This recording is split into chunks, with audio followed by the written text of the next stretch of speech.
The single leg glute bridge is a great exercise for training the posterior chain of your lower body, all right? The lower end of the glute, hamstring, and a little bit of the calf muscle here.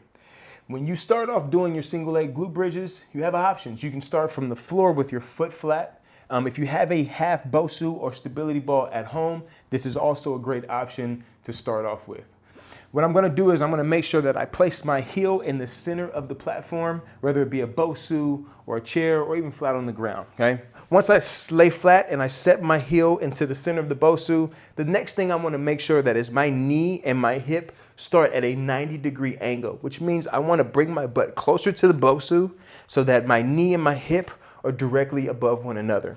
I'm gonna do a dorsiflex in my heel here, flexing my toes up to the ceiling. I'm gonna relax my neck and shoulders so that I'm not straining my lower back. I'm gonna take my hands and place them flat on the ground outside in front of me, okay? This is gonna help with balance and stability on this exercise. My very first movement is to bring my opposite leg out in front of me, keep that extension in that front leg, keep that foot nice and flexed. As I lift my hips slowly off of the ground, I'm pushing through my heel into the BOSU. I'm bringing my opposite knee to my chest.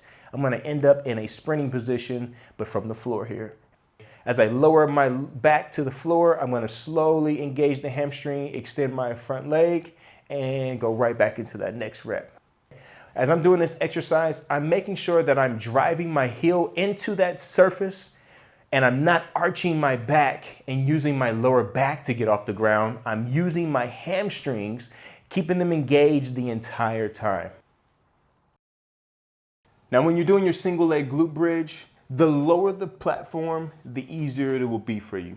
So as you become more advanced in this exercise, feel free to take the BOSU away and add maybe a chair or a bench if you have a bench at home. The higher the platform, the more challenging the exercise will be for you. Do not sacrifice form in this exercise to create a higher difficulty level for yourself.